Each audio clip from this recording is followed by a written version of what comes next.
La moelle est parfois proposée. Céline Morel et Alexandre Delaval ont suivi cette intervention au CHU de Nantes.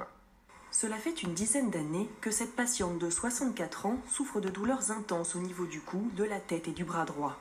En échec de traitement, elle a bénéficié il y a une semaine d'une première opération qui a permis de mettre en place un dispositif composé de ces électrodes en titane. Nous avons implanté une première électrode qui va couvrir les douleurs en partie du cou et du bras, et une électrode un peu plus haut ici, au niveau occipital, pour couvrir l'ensemble des douleurs qui vont sur le crâne.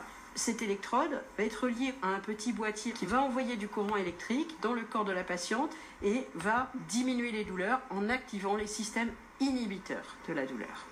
Testées avec ce petit boîtier externe pendant une semaine, les électrodes ont permis de bloquer efficacement les messages douloureux.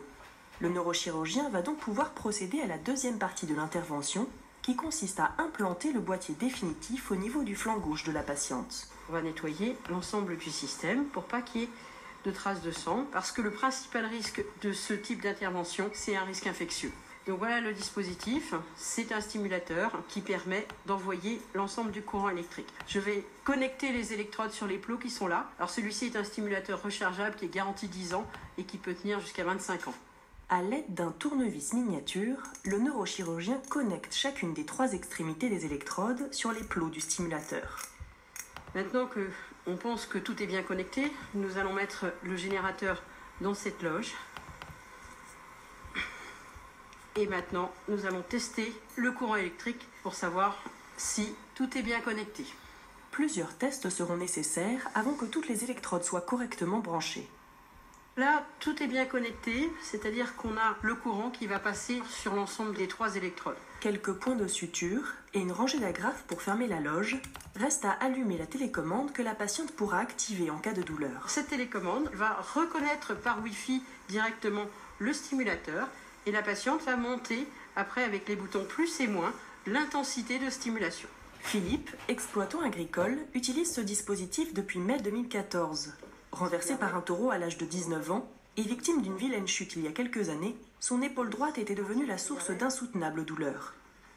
Les douleurs, ça brûle, des tiraillements, comme des coups de poignard, c'est des élacements. On va dire, on pourrait prendre son bras et l'arracher, quoi. Je veux dire, c'était vraiment des grosses douleurs, quoi. Grâce au stimulateur médulaire, les douleurs de Philippe ont presque disparu. Je pose le...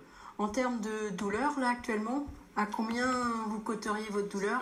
On va dire à 3. Philippe a pu reprendre son travail et le bénéfice de l'opération ne s'arrête pas là. Oui, parce qu'avec une douleur à 9, je prenais plein de médicaments. Oui. Et suite à l'opération, les médicaments, je les ai arrêtés.